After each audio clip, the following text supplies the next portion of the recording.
The plasma fire of Tigreus' hoplite did not seem to stop the charge. The range was short, the line of fire clear, and the rate sustained. The Solar Auxilia were Void veterans, equipped to fight in any environment, famed for their stubborn endurance. Their man-portable plasma guns and Volkite rifles had been engineered for boarding action, designed to cut a kill path into warships. Each beam lanced out with a shriek, lurid pink and as bright as neon. The air was already wretched with the choking stink of superheated plasma and leaking coolant, but the charge did not falter. Across the top of his raised shield, Diaz watched in resignation. The combined firepower around them, heavy plasma weapons, Volkite guns, the rotary cannons of the Gehenna, the Space Marines bolters, should have torn a regiment to shred. But the charge did not falter. The Ward Eaters were crossing the bridge en masse. They appeared to the backpushed smoke, howling, augmented voices braying like wild cattle. Wild cattle in a slaughterhouse, Diaz thought, stampeding to die.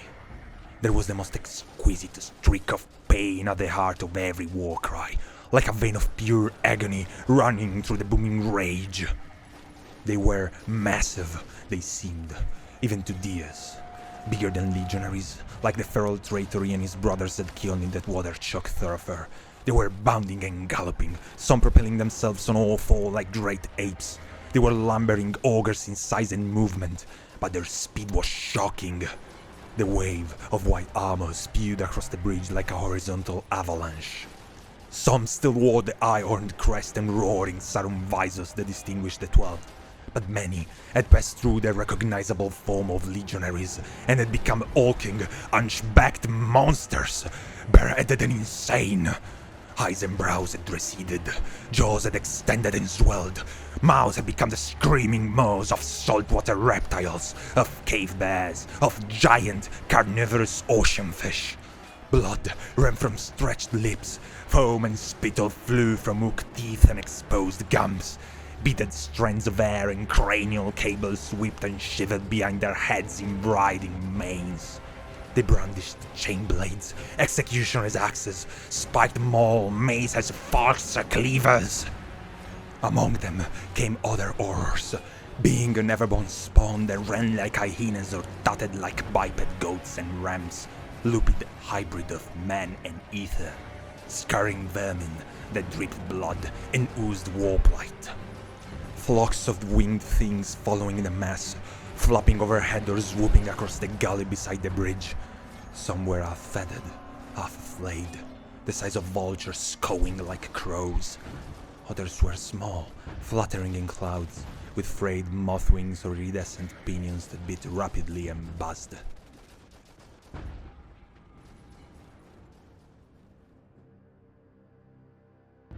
The hoplites kept firing, the Gehenna kept firing, Diaz kept firing. Bright pink beams seared into the rushing mass. Rotary blast mowed into armor and flesh. Bolter shells detonated. Ward Eaters burst, burned through and fell, crushed beneath the following tide. Godking were torched. Swooping batwing monstrosities caught fire and plunged into the galley like meteors. But for everything that fell, split or seared or ignited or hollowed out by loyalist gunfire, there were more behind, trampling the dead underfoot, filling gaps, bearing on, heedless. Diaz saw a Ward Eater lose an arm, sliced clean off by a plasma beam. The arm tumbled away like debris. The Ward Eater kept coming, oblivious. A Volkite shot tore away one own and off the face of another. It did not stop. The charge did not falter. The charge would not falter. The berserk mass engulfed the defensive line at the head of the bridge. The vast expanse of the pons solar shuddered. In the final few seconds, Diaz clamped his emptied bolter to his tie plate and wrenched his longsword out of the ground where he had staked it.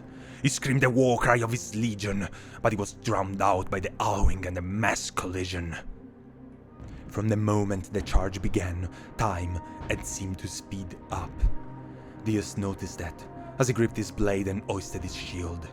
The experience of mass combat usually had the opposite effect. Time usually slowed to a dreaming ballet, where battle became a detached eternity. But on the pons solar, time had run berserk, infected by the World Eater's mad urgency. It accelerated almost comically, like a picked playback jammed on fast wind, devouring seconds as greedily as the World Eaters devoured distance and pain.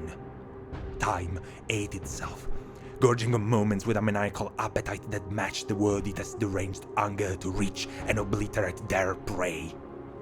Frenzy followed. Skill was banished. Lunatic hyperactive time allowed no opportunity for technique.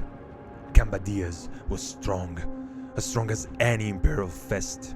He judged that every single World Eater coming at him was stronger by far, enhanced by rage and a warp beyond even transhuman limits.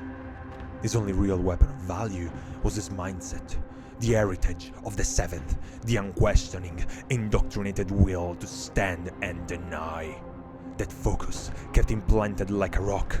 The discipline, the Praetorian defiance, branded on his genetics and reinforced by decades of intense training and the voice of Rogel Dawn, stripped all fear from him, annihilated doubt and hesitation, erased any notion that what he faced was better or stronger or faster or bigger than him.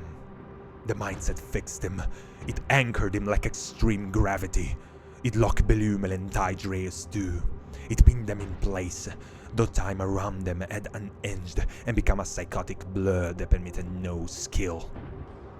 Diaz stood in the name of his lord Dawn. He brought his siege shield up. It held firm, absorbing the first impact, demolishing a roaring face. His sword swung, carving a World Eater through the chest and throat. A chain axe struck his shield in a weather of sparks. He cleaved the face and shoulder of its owner. He hooked a keening goat thing of its ooze and cast it tumbling through the air.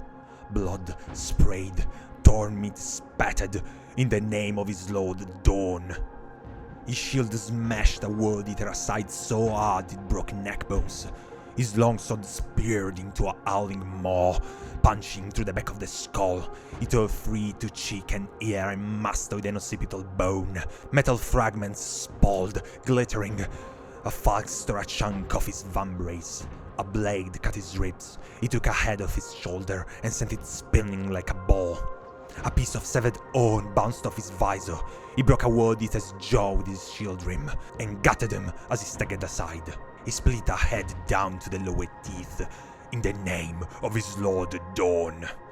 A beam of pink plasma screamed past his ear. A hand fell against him, his face bitten off and slid down his hip and leg. Diaz kicked, he disemboweled, he broke a power lance with his shield and sighted off the arms wielding it. Diaz hacked, he carried a charging World Eater over his head on his shield and cast him off the bridge rail. He impaled, he chopped a darting witch dog through the neck and spine. Blood and black ichor filmed his plate. He barely noticed the chainsawed gash across his right thigh or the broken spear tip protruding from his hip. Focus. Maintain focus. Diaz swung in the name of his lord Dawn. Broken teeth flew up, a cracked tusk, a whole highball ejected by crush force. Chain blades screeched, cinders, ethereal jets, a hoplite thrashed, burning alive. A plasma gun overheated, detonating. A dozen figures in the blast zone vaporized or staggered ablaze. Diaz struck off an arm, a face, on a downswing, another head, a grasping hand, in the name of his lord Dawn. His lord Dawn. Focus, a mist from the steaming innards. Corpses lolled, still upright, unable to fall in the density of the press. An exhausted trooper flew overhead, flailing, eviscerated. Blood erupted, the concussion of a mace, unremitting impacts. Belumel at his side mashed faces with his power hammer, swinging like a smith. Feet caught on unseen corpses, a carpet of bodies and part of bodies. Diaz ripped his sword through ceramite and meat, split a skull, sliced a throat. Tigreus, in the name of his lord, struck with a captured falx. Another falx impaled clean through his torso. The reek of death, broken chain-blade teeth pinned out like bullets. The stench of blood, the cloud of rage, a frenzy in him that matched the frenzy he fought in the name of dawn. Blurring violence, Diaz struck, sword buried deep in plate and black carapace. Tigreus on his knees, stabbing. A Gehenna screamed, a rotary cannon fired blind point blank, blood on everything. Belumel, one pauldron gone, drove his hammer into a monster twice his size, hair braids whipping and snapping at the impact. Diaz struck, he struck again in the name of his Lord Dawn. Again, more, his long sword snapped. He drove the broken blade into a throat to the hilt. He punched, empty-handed, breaking face bones. He killed a World Eater with his shredding shield, wrenching the purring chain axe from the traitor's hands, rotating it, making it his own. He swung, he struck. Tigreus knelt, headless. Diaz drove the squealing chain axe through the World Eater's plate, a fountain of gore, thunder, carnage, time rushing, headlong, in the name of his Lord.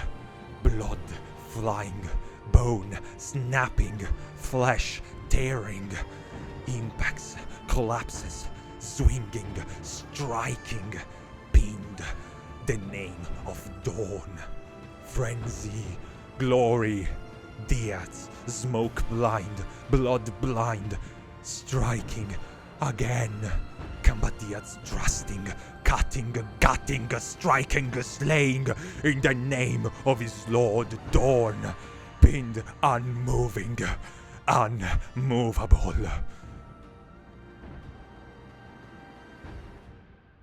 The line he had sliced in the rockrit of the bridge between the lion plains still lay behind him.